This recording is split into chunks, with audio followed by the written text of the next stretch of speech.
Everybody, happy Wednesday. Welcome to our Citizen Council live stream. Chris Castleman here with Perry and Brandi. How's it going, guys? Hey, everybody, it's going good. How are you guys? Going good. So what's The new? weather app What's said going that it on? was supposed to be partly cloudy today, and it lied. It was nasty. It is. I believe this is called a mizzle, like a misty drizzle. I think that's the official term. Oh yeah, this is just misting. This is just the marine layer. That's what they call it, the marine layer. The marine layer. There you go. There you Yeah. go. Well, how we didn't really prepare for this one. What do you guys got going on the past week? I know we had the big Republican Party trial thing on Friday, but besides that, any updates that you guys wanted to talk about before I get into stuff? It sounds like well, if people want an update on the recall petition, it sounds like that got thrown out in court. They tried to, so I can recap that if you'd like, what happened with that. Okay, yeah, I don't know anything about that. That's the Tina Kotek recall thing. Yeah. So there was some confusion, and I did participate in this, and pretty happy with how I personally handled it. Within the first month or so, there were a lot of messages back and forth about the cover page and how it said that the petition must be signed in the district, county. I could pull one and give the exact language, but the area where it's issued for, and then it gives options, right? And so what was confusing is that it didn't make it clear that you don't, that doesn't apply because it's a statewide petition. So people were confused, and people thought that they had to sign it here in Coos County with a person who was registered to deliver the petitions in Coos County. That's not the case. A person from Coos County can collect from it. Anyone in Oregon that's registered to vote, a registered voter, can sign with any petitioner in the state of Oregon. There were some messages that went back and forth. No one ever asked me for my conversations with people. I made it very clear to people that the way I read it, and I was very confident that I read it correctly, was that those alternative options don't apply because this is a statewide petition. So the jurisdiction is statewide. Well, I got pushback. Well, we're not sure, they're not sure, they're not sure. So I said, I'll call the Secretary of State. So I picked up my phone and I called the Secretary of State, and guess what? They answered. And they were able to tell me in plain language that I was correct. The petition is statewide. Anyone can sign it with any petitioner. Any registered voter can sign it with any petitioner. They made it very clear. We hung up the phone. I got back and messaged some other people. I was on the chat with Bill Minix was on saying, hey guys, I called the Secretary of State. You're good to go. And on and on and on and on. Well, are you sure? We don't know. We may need. It was weird. Like, should have been a non-issue, settle it, move on, and they didn't. And then at the last end, everyone was confused, and there was this big push to take it to court. And I just didn't appreciate how that was handled personally, having been involved in it. I don't think it was necessarily Bill's fault. I just think that there was on some level, some effort to make it more complicated than it was. And I don't understand why people did that. And so that's my opinion that I'm sharing on that. Well, my thoughts on that are that there's a recall next November, and it's called the governor's election, and we can elect somebody new. So that's, always available, right? We got to get a better option out there and get them elected, because Tina's running again. She's announced that she's running again, and essentially the Republican primary is going to be where you choose her opponent. So that's in May. So people need to I'm going to start. say, If the Republicans at this point cannot get a Republican elected, every one of them should admit that they are abject failures and step down from their position. Like, if you Yeah. can't beat Tina Kotek, why are you even in your position? Yeah, it's tough. I Anyone mean, else we've would got be fired. a Democrat majority at this point in the state, so it's definitely going to be hard. But even the Democrats don't like them. But by the way, Perry, I keep muting you. I'm sorry. There's like I'm getting feedback. And I don't For know if me? it's just from me getting. Yeah, I don't know if it's just me getting it or if it's for It's on everyone. you. I'm on my hotspot, so it might just be something I'm getting. But I don't have anything if you wanted special. Yeah, it shouldn't be going to, I on. I don't. don't know what. Yeah, it's fine now, It's and you're not, not muted. not bad right now. I don't hear It anything. was ringing in my ear. It was crazy. So, Oh, but it's fine no, now. So no. something's better.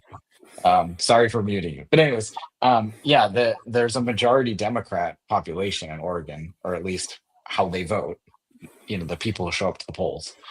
Mm. So or not show up to the polls. There's no polls, but turn in their mail in Let's ballots. But let's see what um, happens now that a bunch so of money has to nonprofits has been cut off. Let's see how the elections yeah. go now.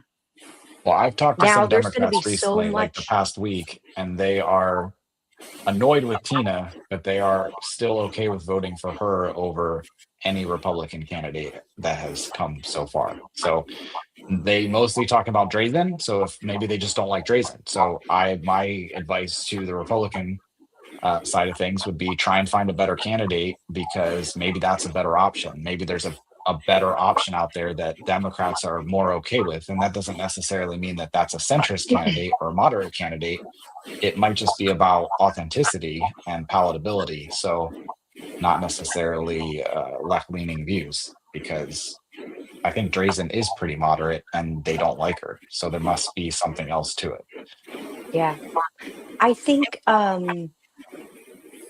Democrats are very, very bitter over things like the abortion bills, the attempt to, and man, I've had this conversation with so many Republicans, and they just don't understand that just the way that like bodily autonomy is a real thing that people believe in, and just like we have unalienable rights to defend ourselves, we have an inalienable right to have control over our bodies. And I'm seeing now a push where Republicans are, it's like the Christian right. They're now again trying to step up the anti-abortion rhetoric. Stepping back and trying to be neutral in this, you will buy yourself a loss. If you don't like abortions, don't have one. And if you want to be pro-life, go adopt a baby, please. Like, if you want to be pro-life, go adopt a little 6-year-old kid that is living in hell right now, because there's plenty of them in our country. If you keep trying to control people's bodies and control reproduction, you will hand elections to psychopaths who want to castrate children. I can't stress what's on the line. Have we not seen how far leftists will go when they have power to really push boundaries, to violate boundaries?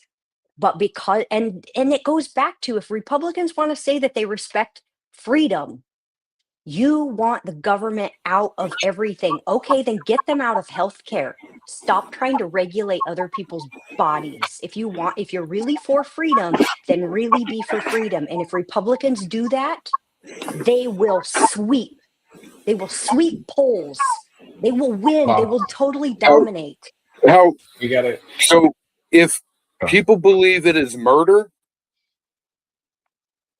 People then murder people all the time, and sometimes killing is just. So I'm not against killing, murder, and neither are not Republicans. killing, murder.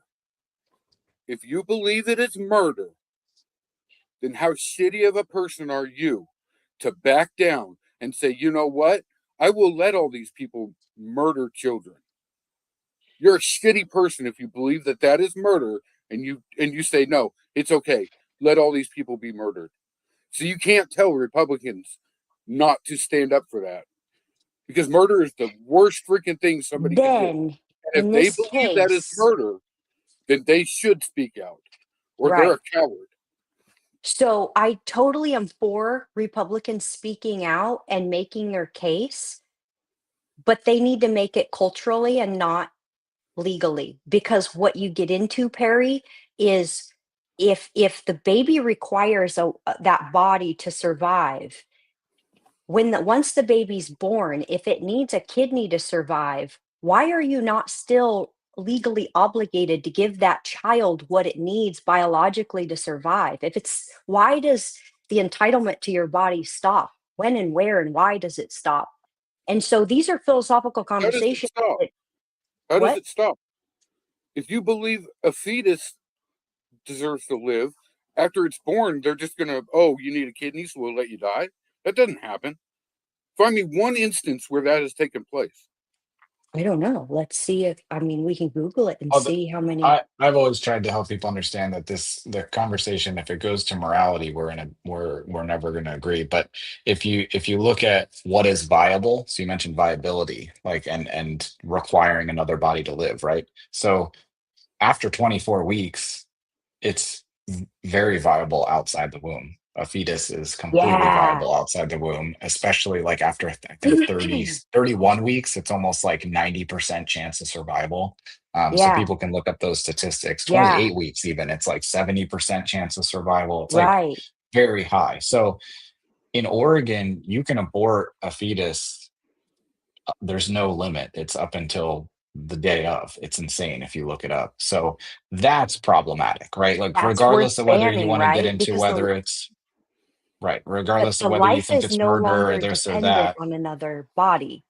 So Exactly. if the life isn't dependent on another body, there's no reason to destroy the life intentionally. Right. Like if So taking that's where I the think those two host sides could away, come together if they pick yeah, a, a moment where yeah, it's not okay, there's no and then reason to maybe we kill could it. find If it, right. yeah, And there's So another problem, and I'm not sure what the law is in Oregon, but if a pregnant woman is killed, you can get 2 counts right. of murder. I think Well, if at a that's legally the certain case, and I know it is in point in the California, I just don't know pregnancy, if it is here. But if I it is think at here, a certain point. if it So is I Yeah. here, think, you cannot have a double murder, yeah, but choose to abort it. yeah, I would It's agree with you. Yeah, you can't have those two laws working side by side. right. So, Philosophically, so they I don't mesh. that's what I think we need to do is start having conversations around like the date or like the week and the and the term when it's acceptable And and start why? there. So But maybe we need to maybe get it we start why, at 34 weeks or something. Like maybe and that's still going to be a crazy limit for both sides probably, but hey, it's somewhere. Because right now in Oregon, there is Likely. no limit, and that's insane. It is. And it's not only It is. no limit, it's no limit and like no questions asked. Now you'd have to find a doctor who would perform that procedure for you, but Right. there's no consequences for that. That's completely legal. You don't have to have a reason for it. There doesn't have to be like a medical reason for you to be getting that abortion. You can opt into that abortion at any point in the pregnancy, which is Yeah. absolutely wild. I think most people on this planet would agree that that's wild, and we're not having conversations around that because the two sides are just screaming about whether it's Well, murder. it becomes these extremes where it's all or nothing because you can't tell me that a woman who was raped should be forced to grow her rapist's baby. And I'm not blaming the baby. It is what it is, dude. But you cannot force that woman ethically. It is wrong to force her to be a vessel for a monster, because a man can just decide, you know what? No, you are going to have my baby. I've personally had men try to do something like that to me. Well, and It's again, that's why the conversation needs to be about when it's no yeah. longer a fetus, when it is it possibly viable on its own, What because, is a getting into reasonable conversations about, yeah. you know, the circumstances around how you got pregnant, that's tough. You don't But wanna when have you that view it as conversation, trust like, me. right, but when you view it, so say 30 weeks, we all can agree that after 30 weeks, it's no longer like your body and it's You something done that can made be the completely choice. viable. Yeah, Right. At at that that point, point, you've made right, you've brought it that far. So no, you're not allowed to just kill it. That's insane. Just like you wouldn't be Oh, able to kill your 1-year-old. So Harry, do you see, like, middle ground in there for Oh, people to kind of meet in the middle?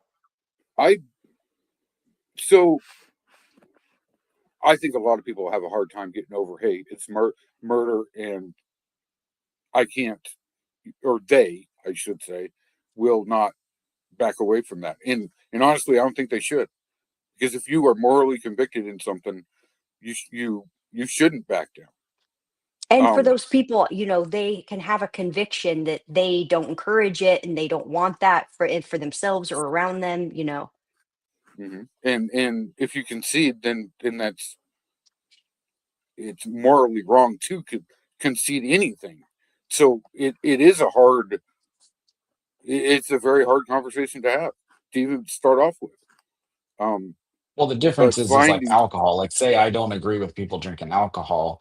For me to go around and tell other people, and not just think of myself and my family and, oh, there's no alcohol in my house. For me to go outside to other people's houses or try and legislate that and say no alcohol is allowed, period, that's cuckoo.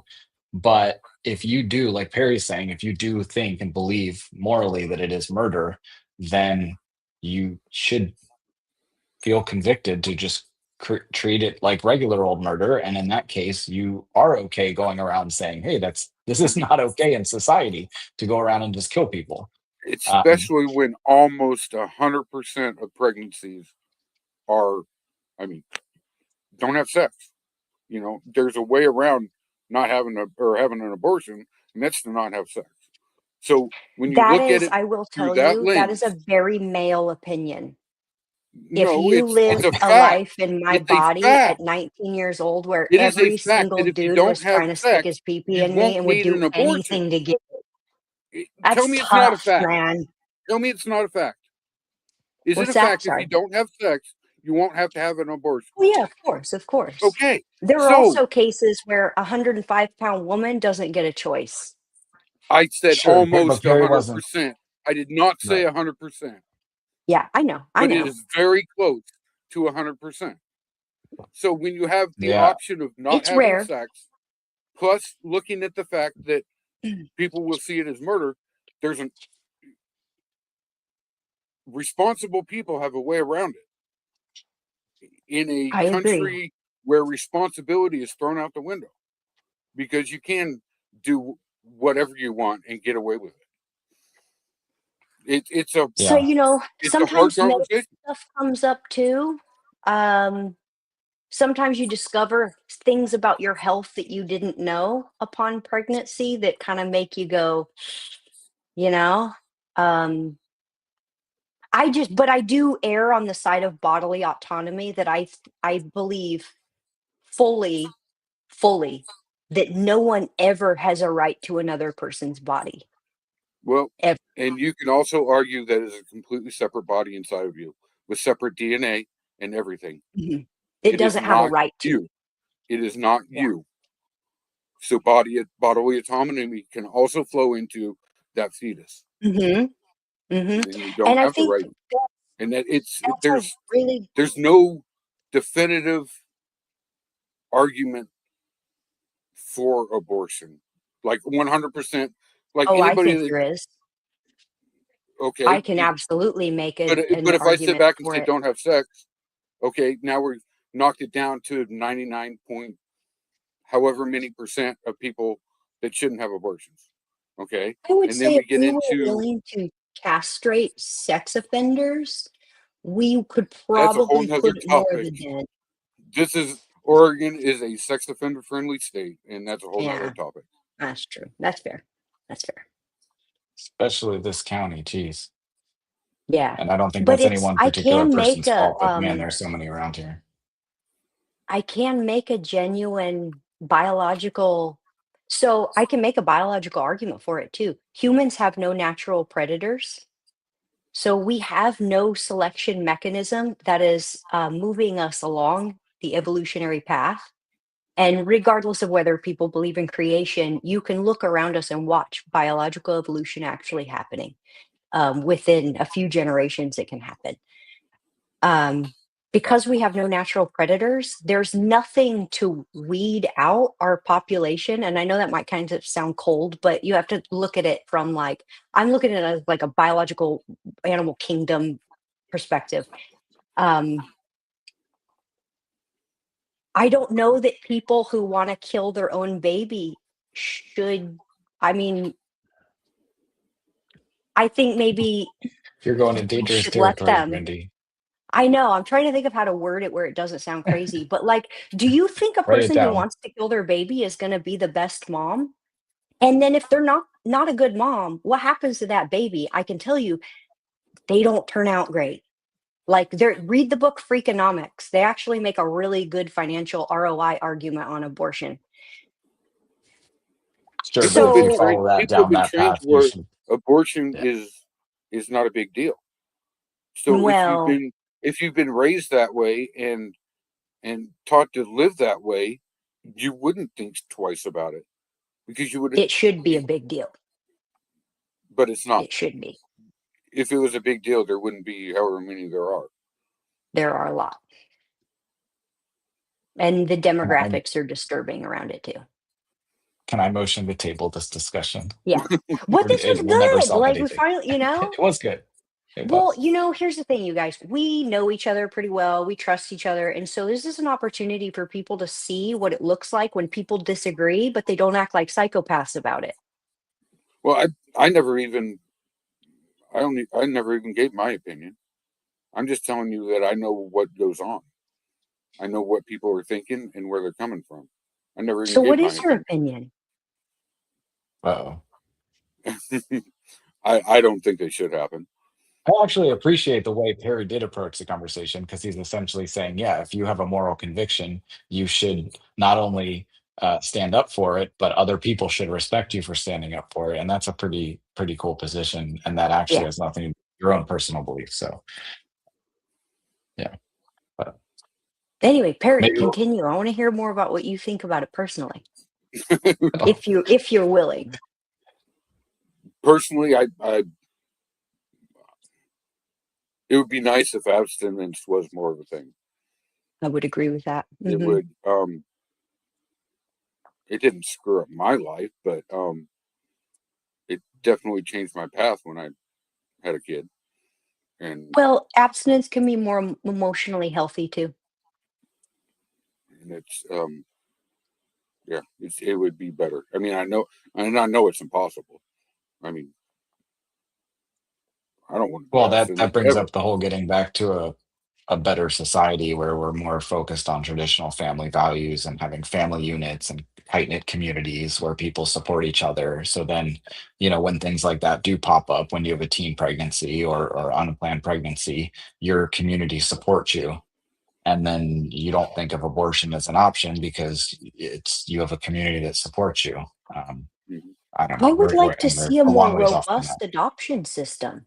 I would like to see communities come together and be like, okay, well, you got pregnant. You don't have to kill the baby. We have services and places where you can work with an adoption center. Like all of these people, adoption is like a big business. If you want to look at why abortion is really pushed so hard, I think it's because creating scarcity in the adoption market is really profitable. And I'm not going to say it. Um, I'm probably going to catch heck for saying that. But um, I'm sorry, but abortion makes a lot of money in the adoption agency industry. So if babies were easier to get, that's if you wanna be pro-life, I would, like, actually donate money to people who were any organization that was fighting to make adoption more accessible. Well, I was adopted. I've actually been adopted twice. Weird story, so, uh, yeah. Perry, I wanted to give you any last thoughts because I think I cut you off last time. And then, Well, the whole community thing that brings up a whole nother topic that pisses me off pretty hard too. But that's another topic. If we're moving into that, good. If not, no. Well, let me do some like community notices, and then we can move on. But I usually do these at the beginning, and I forgot. So if you're looking for a place to hang out tonight, 7 to 9, we're here at the Republican headquarters. It says Suite H, but it's actually Suite F. We moved just a couple doors down under the Century 21 sign. So that's tonight. Well, I guess we can't have it next Wednesday because a-hole Michael Brainard scheduled an executive team meeting at that time, even though he knows that these events happen every Wednesday and that my podcast is at 6 every Wednesday. And he was sent an email about that. He decided to schedule an executive team meeting, and even though he could do it at any other time in the year or the week. And he said that he couldn't find another time that worked for everyone. So, yep, he scheduled it at 7 p.m. next Wednesday, and that is to vote in the new PCPs. So he wasn't ordered by the judge, but he was like 10 times reminded that that would probably be in his best interest and in the county's best interest to do so. So that's next Wednesday, executive team meeting at 7. So I will not be having this event. I have to cut the podcast short, unfortunately. So thank you, Michael. Good job. You're a team player. You make a lot of He sense. did it. Yeah. Well, anyways, and then this Saturday, we're doing our Coffee with a Conservative event, but it will be at Black Anchor Coffee House, and we'll have a shorter one. It's from 9 to 10. And Monique Despain will be there. She's running against Val Hoyle for Congress. That's like U.S. Congress. So we have, I think, 6 representatives from Oregon in the U.S. House of Representatives. So she would be representing our district, which goes down to the California border all the way up, includes Eugene and all the way up to like Lincoln City, maybe pretty far at Newport. So come meet her this Saturday, Black Anchor Coffee House in North Bend. That's between Perry's Electric and Plumbing and Le Schwab Tire on Broadway, right around the corner from here. And Daniel Bethel will be here on following Tuesday from 4:30 to 5:30 at Nobi Tap House. That's across from the Pony Village Mall, across from Safeway. They got food trucks there. They have a bar, lots of taps, and pizza and all sorts of food. So that'll be cool. 4:30 to 5. It's a weird time. We were trying to do it right before dinner rush, so we didn't like impact that business too much. But she is a Republican candidate for governor. She's kind of unknown. So, but she's super down to earth, super authentic. I think she's a very refreshing candidate that people would like to meet and hear from. So that's next Tuesday. What else do I have? Turning Point. Why this is not working? Remove that. Add that. Oh, I couldn't get the graphic to show, so I have to share the web page that I'm using to design it. So, anyways, here it is. So here's the graphic. If anybody wants to design graphics and you're into that, Canva is a really easy way to do stuff like that, and it turns out pretty well, and they help you. Like they have templates and stuff. But anyways, Turning Point is coming next January. These are some of the speakers we have lined up. We're probably going to change this up and have more. We're getting some high schoolers to come and give speeches, so that's pretty cool. So that's end of January at the Egyptian Theater, and tickets will go on sale for that soon. So I think that was it for announcements. That was a lot. Saturday before Monique Despain at the coffee house. Can we meet at the Fokkers headquarters for mimosas, for alcohol-free mimosas? Yeah, sure. Yeah, I'll be there Okay. probably at least by 8. Okay. I mean, I'm going to head over to the Monique thing a little early to make sure that that's all set up. But yeah, I mean, I'd probably leave around 8:30 or so. So yeah, if you want to come down Suite F, typically we do the Saturday morning coffee from 8 to 11. So Okay. that was 9 to 10 was the hours that she could make it. So, and Nice. we And need a then bigger venue. That's why we had it there. So will people be going back to the headquarters probably after the event? Sure. Kind of up to whatever anybody wants to do. Well, We're we actually gotta going to have drink the refreshments leftover and stuff. champagne. There you go.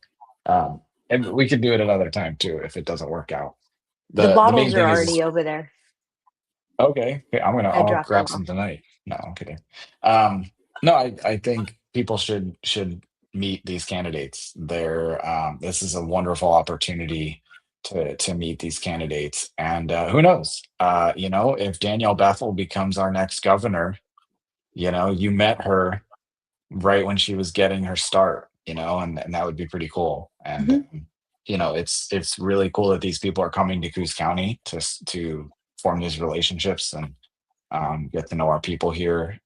They're genuinely interested in Coos County and what's going on. They're very genuinely interested in like the actual conservative movement that's happening here in Coos County. They're well aware of everything that's going on, and they're support, so it's pretty cool. But I went to Black Anchor Coffee House had their first in what hopes to be a series of Coffee with a Cop with the North Bend Police Department this morning. That Yeah, was that pretty looked cool. cool. How was Darn it, it? I wish I had photos. It was good. There was we need to do more advertising. I told them I'd help them out, and we'll post it and get more people to come there because no one um, seemed to really know about it. But I got a cool little emblem, That is a cool. little A better token. time What would did he help. call it? A Coin. challenge coin. Yeah. What's that, Perry? Better time would help. I'd go, but Yeah, the timing. some Yeah, people. like who? Right. It's going to be a bunch of old people. Yeah, retired people. Brandon does it though, and we saw the video from that one, and there was what, like 20 people there, and it was pretty well attended. So um yeah, I don't know. They're gonna work on it and try and figure it out, either advertise it different or get a different time. But I mean, for people who have questions, it was cool. I mean, they were really um even with me, I can be controversial right at times. So I was kind of like, oh, this is going to be a very dry conversation. They're going to be tiptoeing around things and not really want to talk to me. But they were really open. So hey, if come on down if you want to ask them questions. They were very chill, very open to answering any questions. At no point was it like, well, you should talk to the city administrator about that or talk to my chief. Like they were normal people, which is refreshing. So and the city administrator was there and I, got to talk to him a little bit, so it's always fun. Yeah. Nice. That's They cool got a that they're grant. doing that. Yeah. Sorry, go. What? I was going to ask you about that. I got so many tokens. I don't know, but yeah. So the two main things they were talking about was their canine program. They actually have a canine officer and a canine dog like dedicated to North Bend, which I didn't know. And they've been getting pretty decent donations in for that. They said I think they're up to $55,000 in donations. So that's pretty cool. It also gives weight to the initiative we tried a year ago where we talked about getting donations to fund um, more prosecutors and the jail and stuff. So it's a thing, if you're doing a good job and people see that, they're willing to pitch in and support it. So, and I know the county has a canine program too, which it's heavily funded with donations. So, and then they got a grant for 125,000, I think is roughly that, 150,000 maybe, and it's spread out over 3 years. It's supposed to support narcotics detective for 3 years, and they said essentially what they're doing with it, they're going to promote somebody who's been working on that and focused on that within their department, and then they'll use that money to hire the replacement for patrol. So um and I wasn't really aware that drugs were like that big of an issue in North Bend. I mean, obviously they're an issue all over Oregon, but I figured it was like much more heavily problematic in Coos Bay and out in the county. But they said no, it's surprising. It's very prevalent in North Bend as well, and they have tons of work. Um, but obviously expressed frustration at the fact that for the lower level offenders, when they bust these guys, they get booked and released and not even prosecuted for the most part. So we talked about that. We talked about how priority wise, it's actually more important to get prosecutors than even jail space or patrol. Like if you could only pick one of those three, prosecutors, jail, or patrol, it's prosecutors is what you need. Assuming they would get prison time. If you have prosecutors and they're just getting 4 months in county jail and you don't have a county jail, then you're back to a problem as well. So you really need both.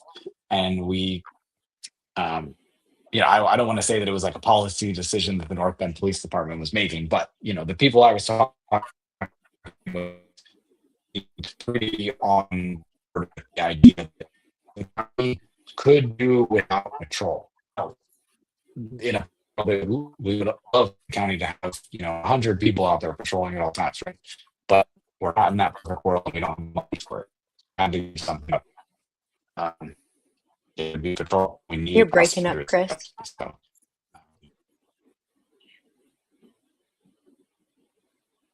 Bad.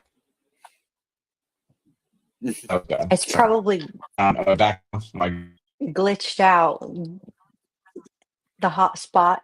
Okay, it was the. But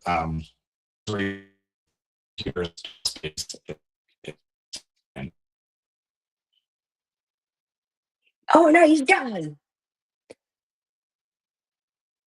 Did he? And he's gone. Oh, he'll be back. Maybe he's got to sign back in.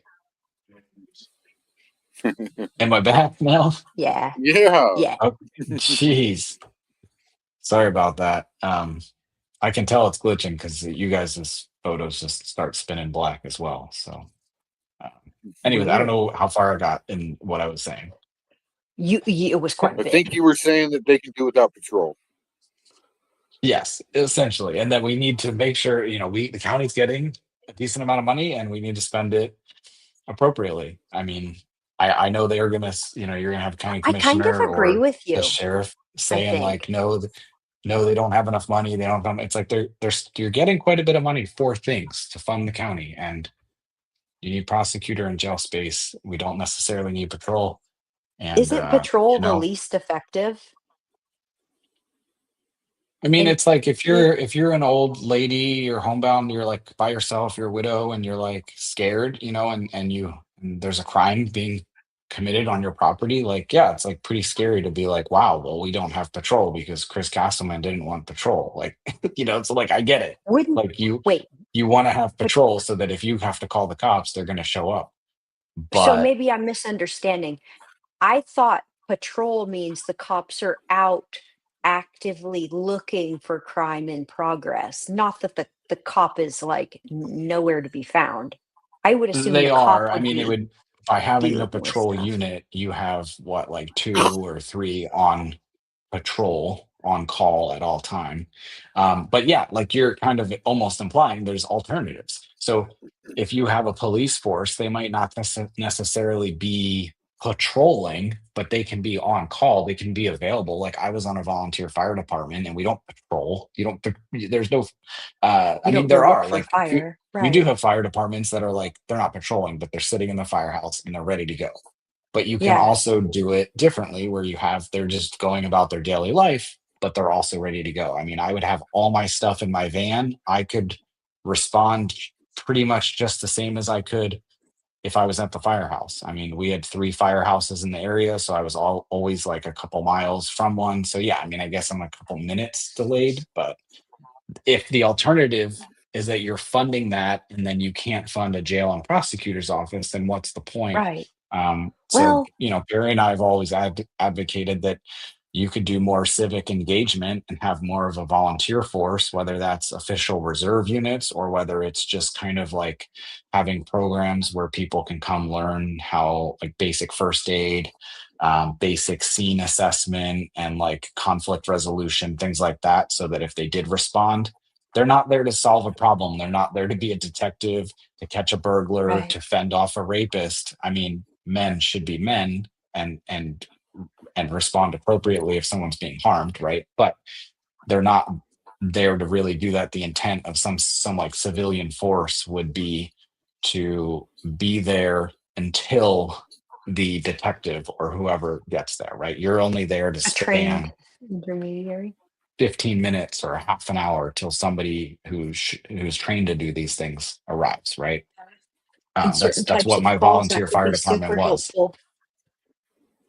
Yeah, Most you know, if domestic we violence situations are like mental illness episodes, or like, mental well, distress, emotional dysregulation episodes.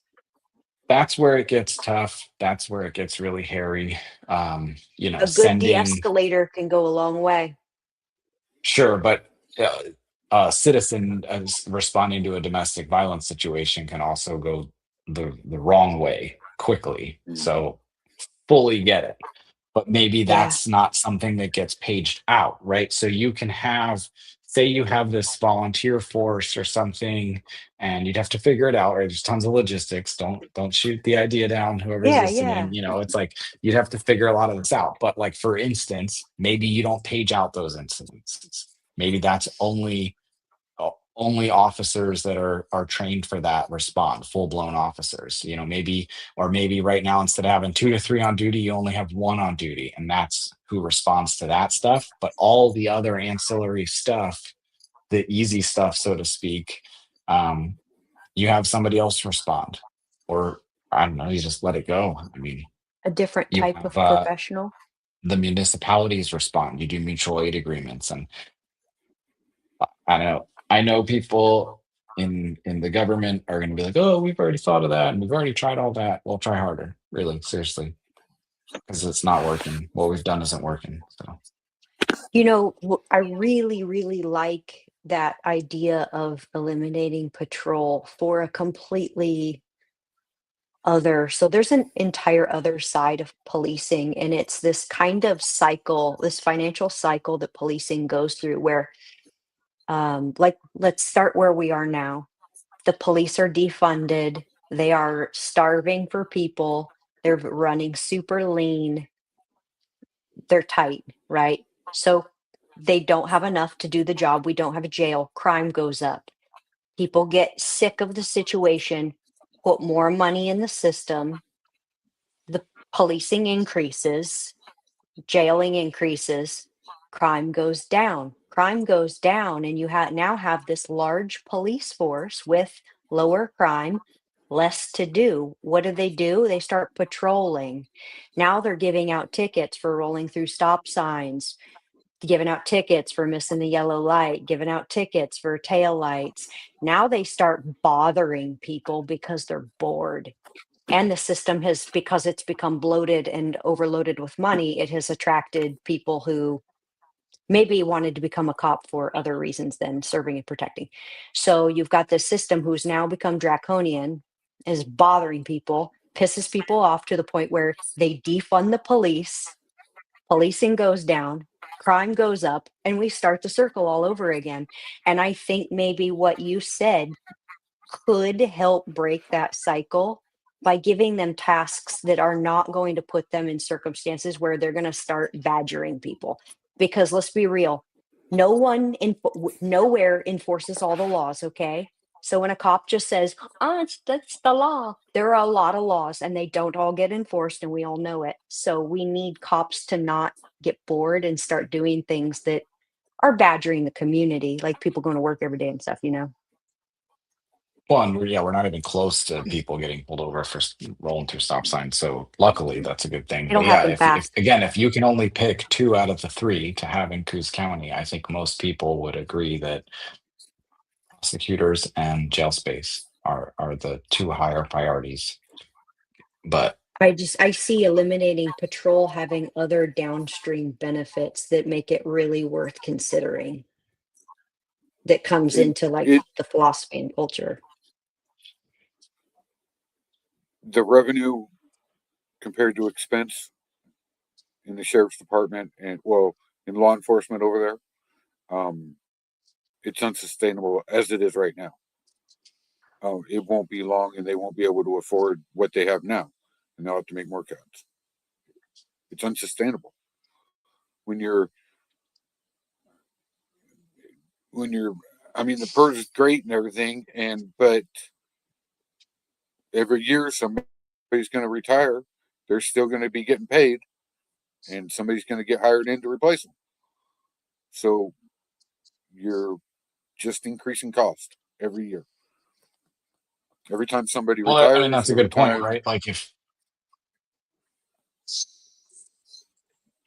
if we get rid of patrol, that solves it for now, right? It might solve a funding issue, and we'd be able to beef up prosecutors and jail space. But in a couple years, the costs would increase, and we'd be back in the same boat, and we'd be out of money, and we'd be looking at which one to get rid of, prosecutor or jails. And so, yeah, we got to do multiple pronged approach, and we've got to fix the revenue problem. Um, so that's another thing. But we need leaders to do that. The current leaders are not doing that. They're not. I mean, you might have like people like Rod Taylor. Commissioner Rod Taylor was really focused last year on trying to figure it out. He spent probably a good year or two trying to find genuinely trying to find initiatives that would work, but he didn't get buy-in from the other two commissioners at the time, nor the incoming one.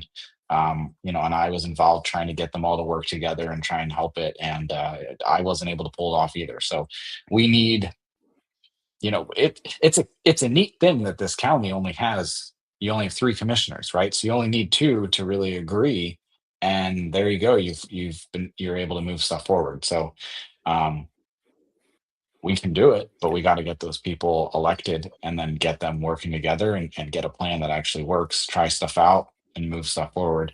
I tried to get a kind of like a citizen task committee, a task force, a crime task force, like an official county one, like where we would meet and it would be an officially ordained county committee. And they would, have representatives obviously from the government. The sheriff should be involved on that committee. The DA should be on that committee, but have people from the community like Perry, who goes out there and sees things a little differently than other people. And I think that would be beneficial. And just even the conversations that are had, not that committee would have no like declaratory purposes. You can't just like decree things, but the conversations that would be had, kind of like the homeless response office, just even those conversations could be helpful. But I don't know. We got to do something. What we're doing now obviously doesn't work. There's ahead, Barry. There's no real effort into solving the financial problems. I'm sure they're thinking about it and doing some things, but no true effort, because there's been no new ideas, no anything. They don't even have enough foresight to put up a levy that will be able to fund what the second pod for the full 5 years that the levy's good for. All Right. three, I think, three levies that they put on the ballot. There's been 7. Looking back at what it was going to produce for revenue, would not be able to fund the second pod past 2 years. It would be short on money. So if they cannot even put together a levy that would fund a second pod for a full 5 years, the full length of the levy, there's something wrong. They're not thinking about it. They're not. They're seeing things wrong. I don't know what it is, but that's a problem. Yep. Well, we've got a sheriff's election next year and 2 commissioner seats available. So if we want to see different decisions being made, we need different decision makers. So that's my position, and I know you agree, Perry, and Brandi, obviously, because you've put your name in the hat. And nobody wants to hear, but removing property taxes, which is an archaic ideology that comes from when landowners were the only ones that were allowed to vote. Removing that system and introducing a sales tax is the only reasonable way to get out of this. It really is the only way. I agree. To survive it. Well, and you need people to deliver that plan, and they need to be people who the public trusts. So that when we're saying, like, if the plan is to remove property tax, add a sales tax, I mean, the only plan that I would support is one that removed property tax so far that the amount of increase in sales tax would actually be a lower burden on the normal family. So if you're currently paying property tax and in this new system that goes away, yes, you're going to pay a little in sales tax, but it would never come back to the same amount that you were paying in property tax. So it would actually be a net savings for you. Now, if Yeah. you're somebody who doesn't pay property tax, obviously you're going to all of a sudden start paying sales tax everywhere. And and we've actually logistically thought all this through. So like there'd be limits. If you're buying a $50,000 car, you're not going to pay a huge chunk on that. This would be for more like normal purchases, and things like pharmaceuticals would probably be taken out. You wouldn't be Groceries would paying be tax out. on that. Chris, one Right, of the things that groceries. I was thinking of is if they do this, it would basically destroy furniture and appliance sales in Coos Bay and North Bend. It would never go through. So what we would need to do is cap it at like $500 or more. Yeah, no, that There's was no yeah A my tax on thought. We thousand don't we dollar $500 or don't more. fridge. really look into. What's up, Sorry, Harry? what's that? A $1,000 fridge. A $1,000 fridge. 1% tax is $10. Right, $10. That's not Are bad. you going to drive That's not bad. to Eugene? Are you going to drive to Eugene Right. and spend God knows how much gas to go buy a fridge up there and come back for $10 Some or people would, but $20? yeah, some people would. But no, right? Like somebody That's threw out fair. the number 2%, and I don't agree. I think it has to be 1%, I don't need it. just because Whatever. 2% sounds greedy. 1% is so simple; it's easy to calculate. Then you move the decimal point over twice. That's how you calculate it. And yeah, and it's got to be capped. It can't be on certain purchases, but and we have to prove it to people and show it to them that it will lower their tax burden for the normal household. Mhm. So but we're light years off from that, and because of the fact that they just laid so many people off over the past year in the prosecutor's office and in the jail and a little on patrol, that I mean, even if we magically waved the wand and had this system of sales tax implemented, we're years and years away from actually seeing the benefits from it. So we're in a really shitty spot, and I blame that wholeheartedly on um, John Sweet and Bob Main, who did not want to support that or see it through or campaign for it or anything. They wanted nothing to do with it. So Do you think How they're many afraid of? years did the county?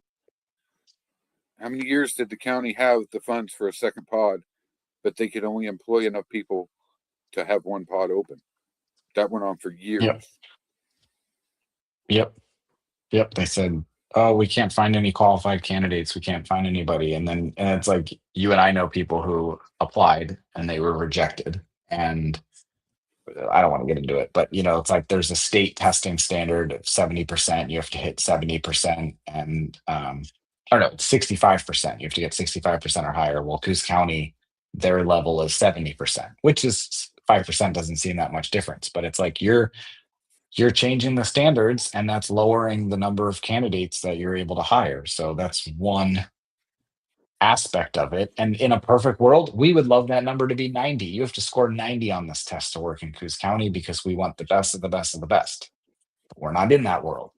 So I'm you got inclined to to figure defend something their out. decision.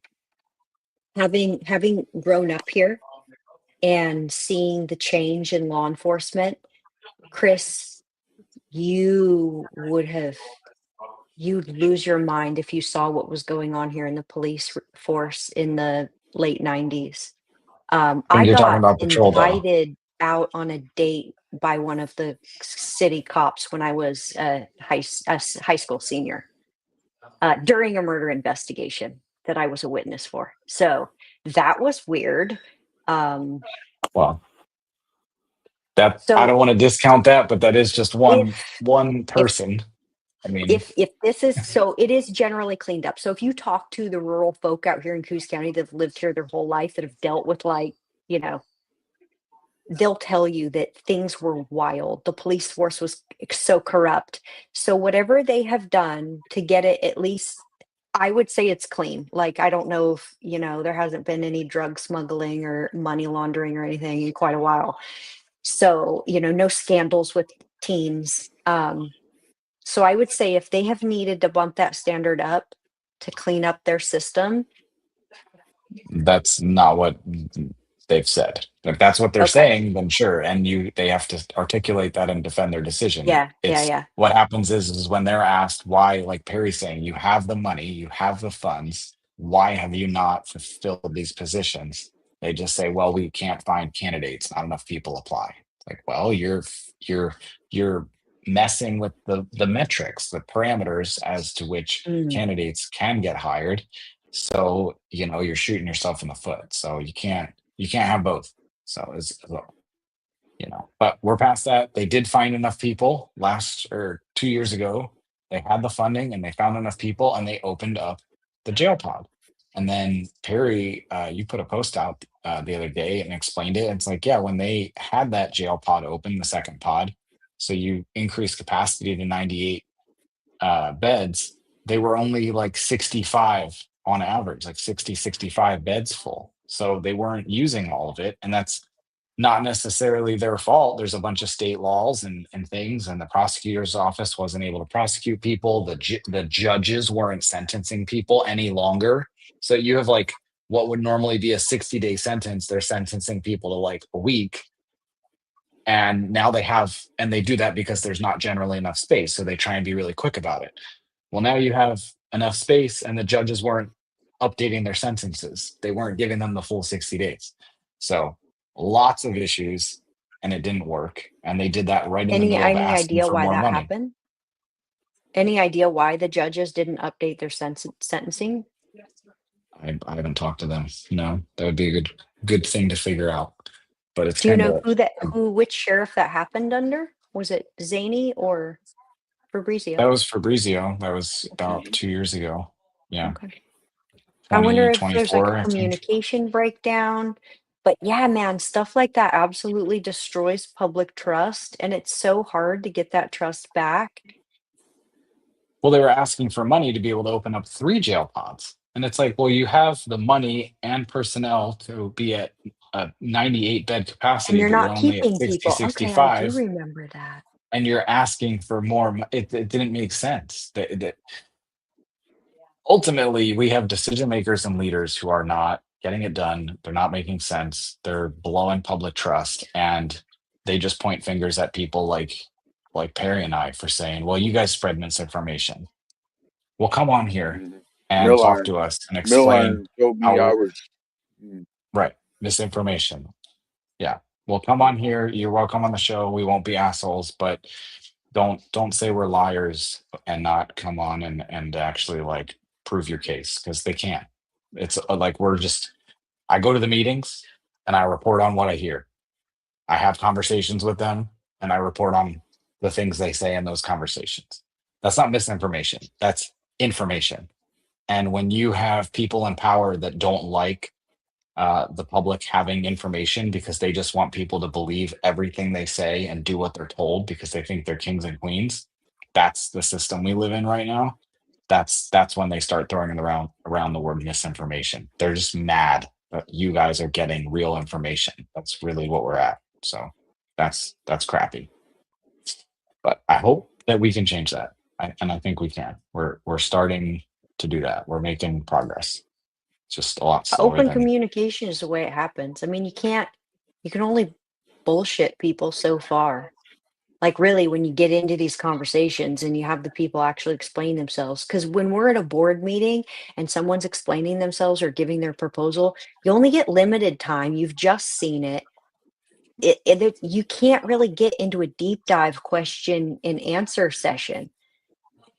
Coming on a show like this, and again, like you said, like, we're actually not dicks. Like, we would be well behaved and treat someone kindly, but they would have to do a deep dive into the information because we're going to have really nuanced questions that right. really pick stuff apart, and they're going to have to know their shit, and it's going to have to hold up under pressure. That I I think mean, the is big intimidating. The biggest misinformation one they kept throwing out was when I ran for commissioner and I said that there is money to fund the jail. They have extra funds, they have money. And they called me a liar over and over again. They said it was misinformation. And then lo and behold, after the election, they moved, I believe it was like $1.6 million out of a forest reserve fund to fund the jail. And then they have another forest fund that is, I believe at the time last year, it was at like $11 million. Now they Okay, I keep money in remember that because that. it's like a Right, rolling right. average. So they probably need to keep Yes. 5 to 7 million in that fund, but the rest of it's excess and they could use that money.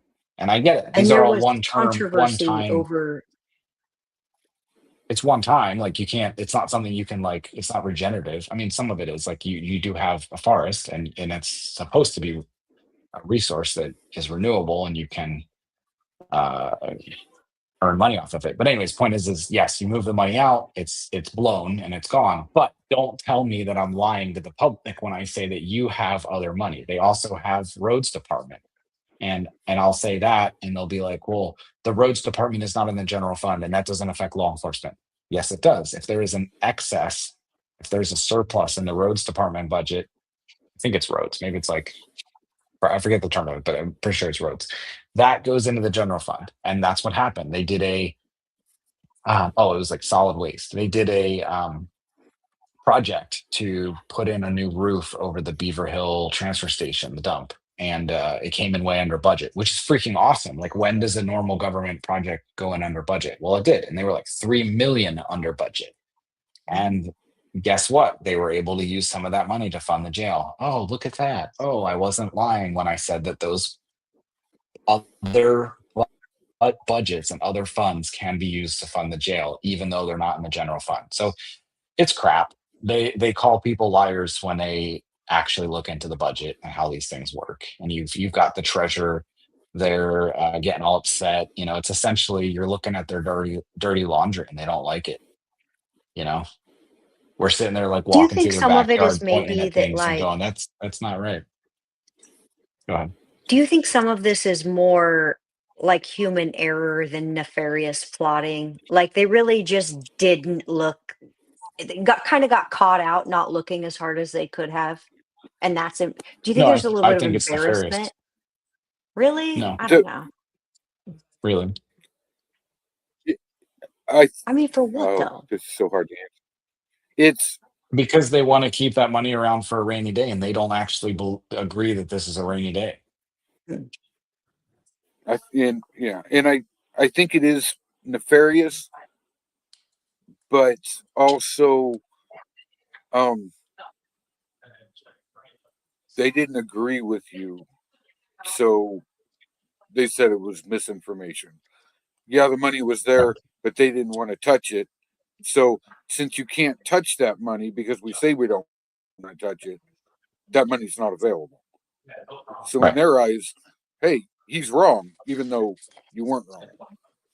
Well, yeah, let me clarify. What I meant is nefarious is the fact that they said that I'm a liar and Mm. misinformed Right, and right. Okay. sharing That misinformation, makes more not sense. Yeah. necessarily nefarious for keeping money for a rainy day. I mean, if hey, they're in charge. You're the treasurer, you're the sheriff, you're the commissioner. You're right. You are elected and you can make that decision to keep that money in those budgets and in those accounts. You can do that. But don't call me a liar for saying that you're keeping the money in those budgets and that it can be used to fund the jail, especially when you're going to do it the next year. They Mhm. literally did it. They did exactly Mhm. what I said they could do after saying they couldn't do it. And that part is nefarious. That's messed up. So, but Yeah, because that's what people they could do. tomorrow take that $11 million, throw it towards public safety. They could do that tomorrow, Oh, I have a question. and I have a question. it Hold does on. it makes sense why it sort of makes sense why they don't want to. Let me put it that way. It doesn't make Because sense. it's a It sort of one-time does. band-aid. Um, Yes. Because right, they don't have a solution to but fix it long term. We do, and we're confident that right, we could, and that's why we want to use that money now because we think in the next couple of years we can find a solution. So yeah. but it doesn't change the fact that they could do it. It just changes the fact that 100%. it doesn't make sense to them. Well, Yeah. I have a question, and maybe this What's your is question? like a very stupid question for reasons that I'm like going over my head for some reason. Why don't we fund our governments with investments, like with Like a dividends? forest? No, like a Our 401k, like an annuity. our Why don't we fund government. our governments with financial products? Do you want our I don't government know. playing the stock market? Look at Oh, what the fine, it's county not does. any Do you better want them now. playing Look at the? it's a mess right now. No, I mean, I don't think that's a good why don't idea. we No. take? I'll I see mean, I don't negative mean like revenue next year. no, no, no. Listen, not the government controlling the stock market. Why aren't our governments run by annuities? Why aren't they funded by, like, if we Coos County, we need, so how much do we need? Like They how are, much? though. Think about it. $28 million You or are the something? annuity. You're the Oh, annuity. The hold on. Hear me taxpayers out. the Hear me out. annuity. How much? What is the I'm county's hearing. budget? Depends on what your. I mean, their entire budget is like $120 million. Oh, okay. So $120 million they need every year. Why not take start investing the money that we have like left over, as the county's making money, right? Instead of spending it on like immediately, why not buy financial products that pay dividends and then slowly start running your community services off of dividends? Because we're not in a surplus. We're not even close. So the 120 is all the different departments. That includes like who's health and wellness. So a lot of that stuff is earmarked. It's like given from the state or federal government. It's earmarked. When you talk about money that comes in that is like just completely fluid money that they could almost use for whatever, I think it's like 7 million. And that's directly from property tax. Hmm. So maybe they could use that, but you're talking about a budget we have a deficit. I mean, they just made a supplemental change to the budget last week. I mean, each year they're going to have to cut each year. If nothing changes every single year when they do the budget, they're going to have to cut more and more and more. So there's no option to put those funds in any sort of an investment account. But the thing is, though, like we are the investment accounts. Like this is what it should have been an investment. But with any investment account, if you're putting money in but you're taking more out than you're putting in, that's stupid. So like imagine you have a bank account that you do that with. It's not going to grow. It's going to shrink. So that's Pouring what more they're doing. money into the people than the people are producing. Right. Right. And then you have the factor of the people are not seeing the results of the money. So now people don't want to give you any more. So you're screwed. So we need a But whole North Bend got different. a new urban renewal. Right. So I mentioned that to them. I literally told, I'm like, well, this is why I don't get along with David Milliron, because he is a proponent of urban renewal, and that urban renewal program siphons $250,000 out of North Bend general fund. So the fund that could fund a canine officer for North Bend or a narcotics officer. And, they were complaining about salaries not being as great as they could be to be competitive. Well, all that could be funded by the $250,000 every year that is siphoned out to go into the North Bend Urban Renewal Program. And that's not just North Bend, that affects And all the taxing districts in the county. So I think it's like 45,000 a year comes out of the county general fund and goes to the North Bend Urban Renewal Program. And they're buying ice it's skating 500. rinks, plastic ice I'm skating pretty sure it's rinks, 500,000. 500,000 countywide. Yeah, 500,000. Countywide, yeah. But or just even holiday decorations. They spend, I think it was like $60,000 or $90,000 a year. We went over that earlier this year about their holiday decorations. So you drive through North Bend and you're like, oh, this looks really cute. It does, but should that money be spent on holiday decorations or going to fund the county jail, fund the North Bend Police Department, things that actually matter? So that's the conversation that the voters should be having and the citizens should be having. And right now, those conversations are only being had by a select few. So if you don't like that, we And got the to vote argument different people is in. tourism, right? Yeah. I mean, yeah, Tourism is the all of argument. it. I mean, it makes I'm not sense, going to right? Like, poo-poo so one you have second a on nice city tourism. that's It brings so beautiful much and has money into this amenities. county from overseas, and that's what we need, you guys. We need money from outside the county coming in. Tourism is one of our biggest drivers of that. So I ain't poo-pooing on that at all. The money that Do they put, Christmas decorations on a pole bring in Well, additional tourists? I they think were it doing makes people that sort of stuff enjoy on a very and small budget. yeah. I think The that really when thing that people they've do come increased the here, they urban renewal debt expect to for is see. this.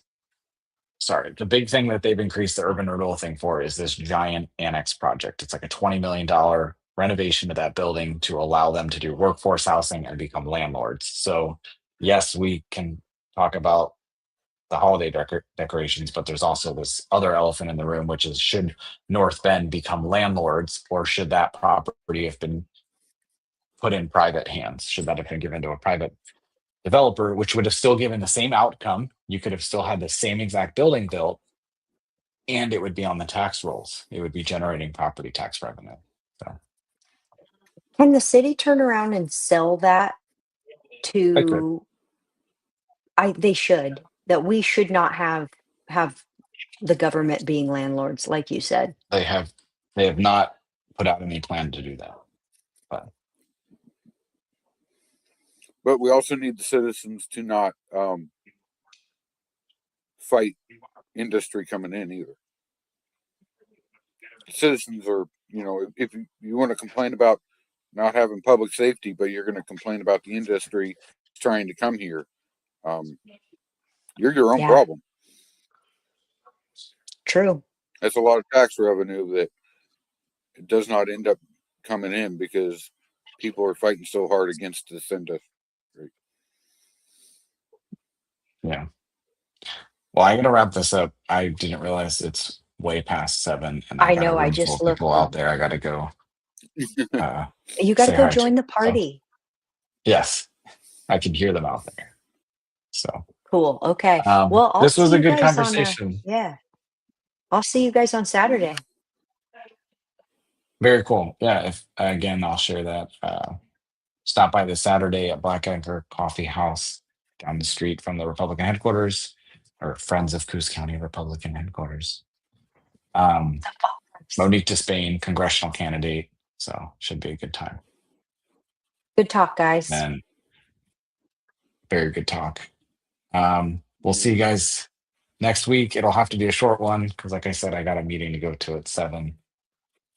Some punk scheduled one at 7. So I will see you guys next week. Good night, everybody. Good night. See you.